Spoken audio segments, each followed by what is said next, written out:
el mundo ha superado los 7.300 millones de personas, cifra catalogada como la más alta durante toda la historia de los seres humanos.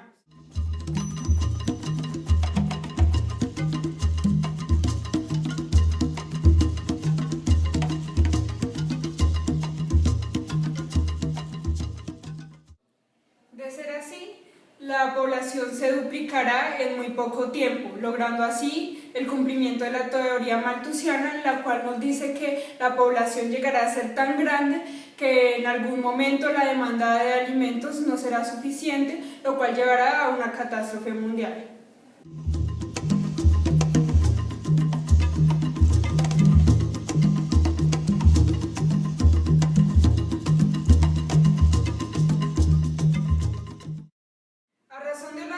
El mundo se encuentra enfocado en desarrollar políticas demográficas, las cuales pueden ser entendidas como el conjunto de medidas implantadas en un territorio, esto con el objetivo de influir sobre la tasa de crecimiento, la estructura y la distribución de la población, en pro de mejorar la situación en términos de desarrollo o procesos de desigualdad social.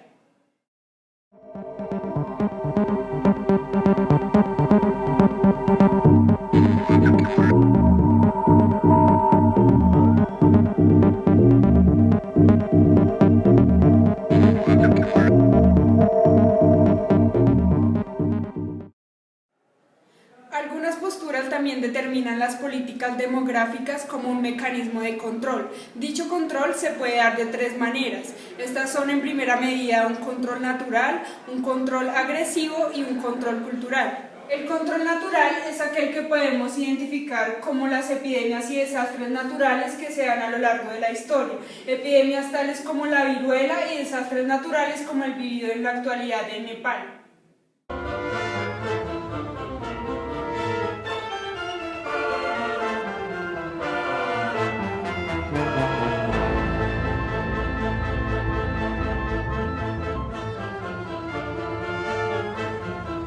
De otro lado tenemos el control de tipo agresivo, el cual se puede dar a través del genocidio. Este genocidio es ejemplificado a través de genocidios como el armenio, dado a manos de los turcos, el genocidio nazi a los judíos.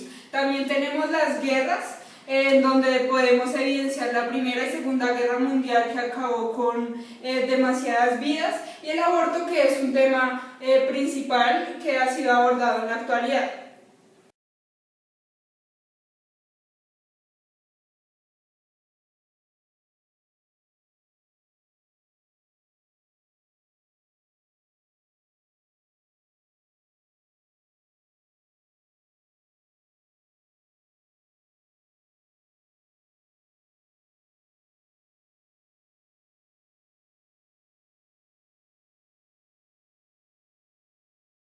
Para finalizar, y tal vez el tipo de control más aceptado en la actualidad en las diversas sociedades, tenemos el control cultural. Este se da a través de la educación, la aceptación de los derechos de la mujer y los cambios que la religión pueda ayudar a brindar con respecto a la cultura de la reproducción, con el fin de implantar métodos de planificación a lo largo de las diversas sociedades.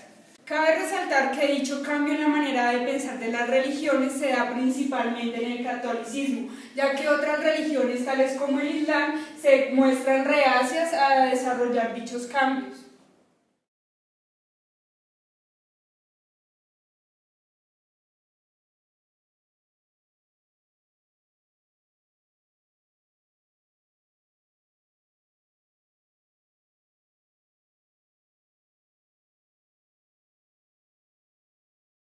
Los fenómenos poblacionales son muchos, pero en este caso yo les voy a hablar de tres. El primero es el de la superpoblación, que es la catástrofe malthusiana. El segundo es el movimiento por la extinción humana voluntaria. Y el tercero es el decrecimiento, que hace referencia a la teoría de invierno demográfico.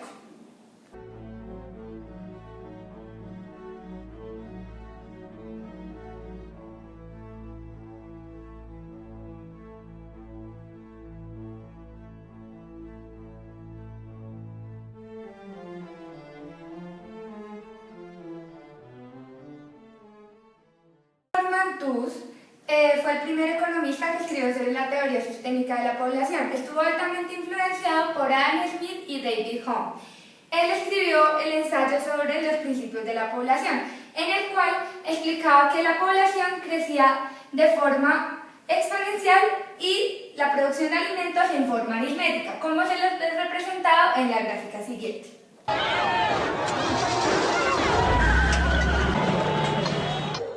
Como les expliqué anteriormente, este fenómeno lo que causaría es que a futuro la producción de alimentos no alcance para la población. Es por esto que Thomas Malthus propuso que el control demográfico sería la solución y lo dividió en dos controles, el control preventivo y el control positivo. Con base en el control preventivo, lo que Malthus plantea es que el hombre tiene la decisión de casarse en el momento en que él desee, dado que esto va a causar que haya una disminución en los integrantes de la familia. Por otro lado, Malthus no apoyaba que entre el vínculo marital se utilizaran anticonceptivos. El control positivo hace referencia a los distintos fenómenos naturales o que se dan a lo largo de la historia, como lo son guerras, epidemias y miseria, los cuales para Malthus son males necesarios. Estos son castigos necesarios de la naturaleza que están reservados para la clase baja, dado que ellos no controlan su reproducción. Por otro lado, Malthus especifica que el hombre es el depredador total, dado que por su paso sobre el planeta Tierra destruye, abusa de los recursos naturales. El movimiento por la extinción humana voluntaria fue creado por Lex Nye, el cual se crió en una familia numerosa. Él perteneció a muchos movimientos ambientalistas, lo cual le conllevó a pensar que la razón por la que el mundo enfrentaba tantos desastres era por la sobrepoblación y por esta razón los humanos se debían extinguir.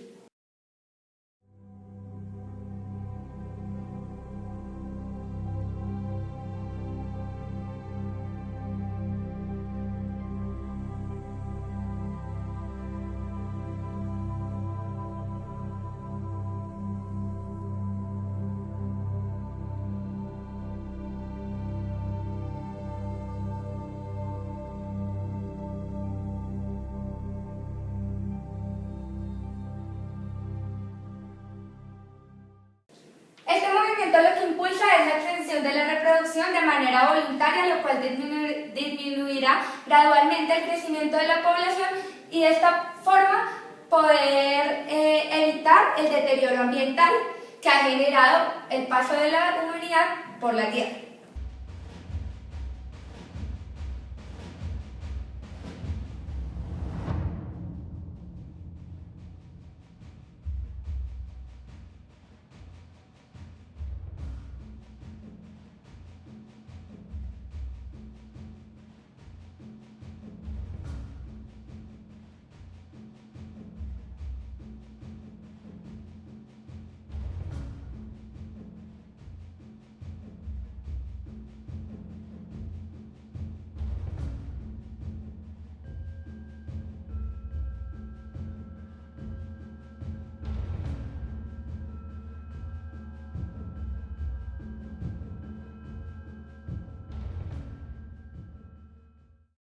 La teoría del invierno demográfico hace referencia al envejecimiento de la población, en donde se cambia la estructura de la pirámide poblacional, donde van quedando más ancianos que jóvenes e infantes. Esta teoría se ve reflejada en los países, sobre todo del continente europeo, como lo son España, Rusia, Italia y Rumania.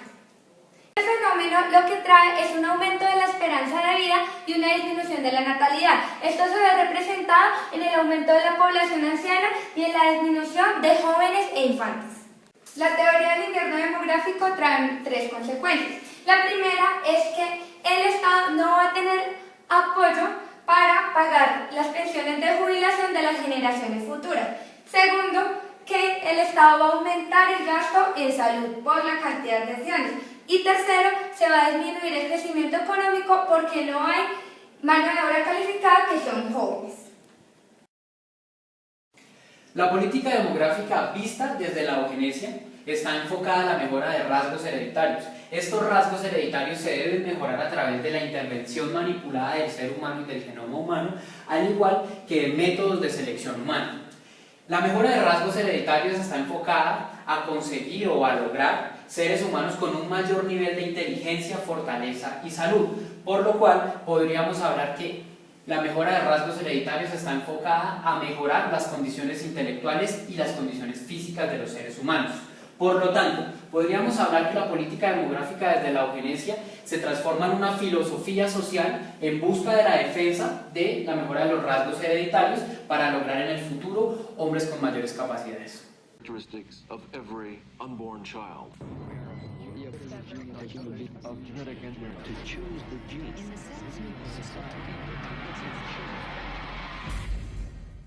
Por lo cual, no es de extrañar que la política demográfica vista desde la eugenesia sea relacionada directamente con posturas polémicas como el maltusianismo, el nacionalismo o el natalismo. La teoría de la eugenesia abarca múltiples posturas, por lo cual no es de extrañar que encontremos algunas discrepancias entre los principales defensores de esta teoría. Para poder entender la teoría de la eugenesia es necesario entender que el concepto de eugenesia ha variado a nivel histórico, por lo cual podríamos catalogar dos momentos de la eugenesia. El primero sería una tendencia totalmente extrema y la segunda sería una tendencia médica o actual. Con respecto a la tendencia extrema, se ha asociado el eugenismo al genocidio, a la esterilización forzada y a la selección artificial. Y con respecto a la tendencia médica, se ha tratado de cambiar el concepto extremo para llevar a la eugenesia a un nuevo nivel, donde lo que importa es el aborto obligatorio, pero no el aborto obligatorio como un capricho, sino como producto de la malformación o tara genética.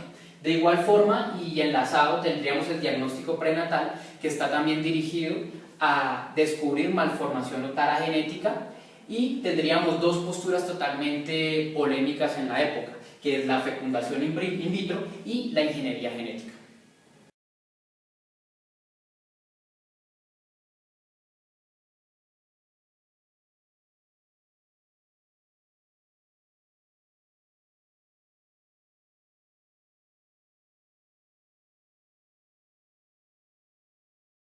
Para abordar la política demográfica desde la eugenesia es importante evitar los juicios de valor, ya que estos juicios de valor nos llevarían a restringir las posturas contemporáneas, a desconocerlas, y nos someterían a un significado primitivo del concepto en el cual asociamos eugenesia netamente con genocidio, esterilización y selección arbitraria.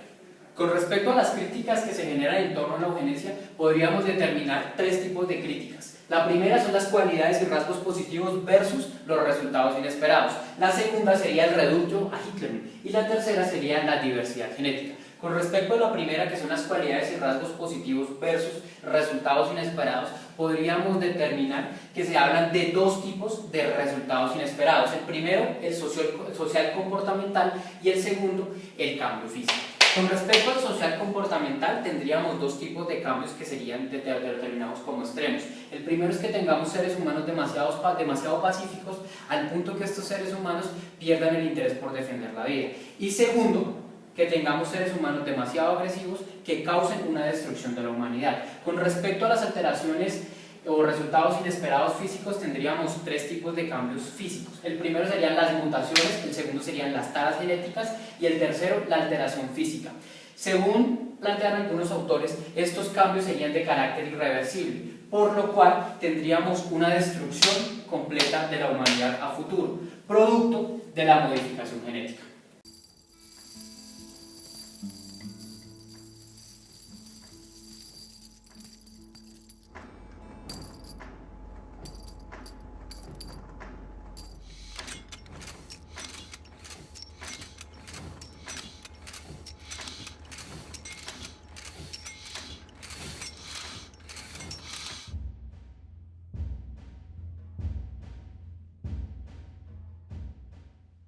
Nuestro tercer grupo de críticas frente a la eugenesia se fundamenta en la diversidad genética. Estas teorías parten de que se va a lograr una destrucción de la diversidad genética a través de la manipulación genética. Este tipo de destrucción se divide en dos corrientes, una destrucción directa y una indirecta. En el caso de la directa se dice que es promovida por el Estado o grupos minoritarios o grupos económicos que van a terminar determinando cuáles genes son apetecibles, cuáles genes son los que se deben conservar. Y con respecto a la destrucción indirecta, es una destrucción que se promueve por medio de la población y la elección de la población, la cual va a determinar un favoritismo de genes y desconoce otros genes. Esta destrucción directa o indirecta nos va a llevar a una desaparición progresiva de otros genes, y esta destrucción progresiva de los genes va a determinar una baja capacidad de adaptación o una baja capacidad para enfrentar las adversidades que vienen en el futuro.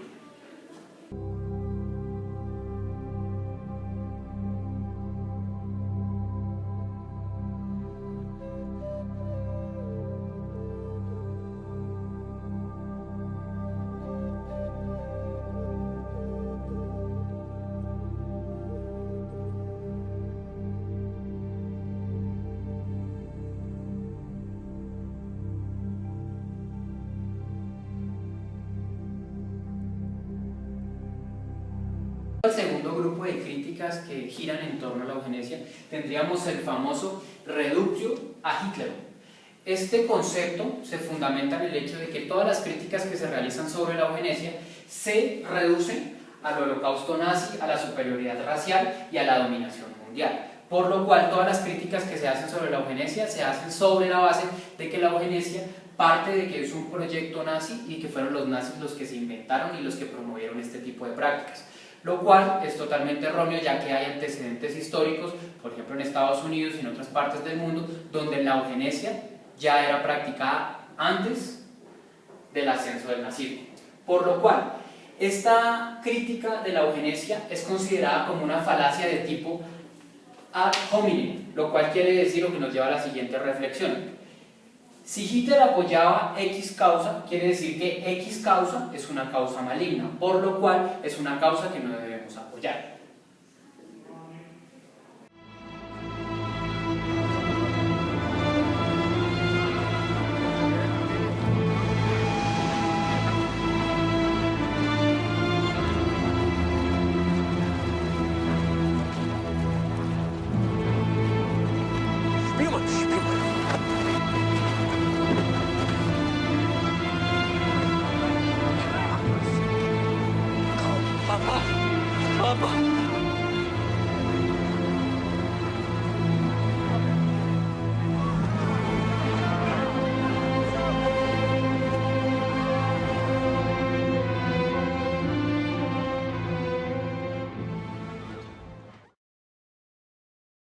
Como conclusión general, podríamos decir que el crecimiento poblacional es un problema que se encuentra latente en la actualidad y, de no ser controlado, podría llevar a diversas catástrofes dentro de la sociedad, por lo cual gran cantidad de países han intentado aplicar diferentes políticas que ayuden a controlar la población, ya sea en cuanto a su disminución o aumento, según sea el caso. Para finalizar, podemos decir que continentes como el asiático sufren de un alto grado de sobrepoblación, mientras que el continente europeo sufre a causa de su baja población, principalmente joven. Esto va relacionado con dinámicas de desarrollo económico, político, tanto como social.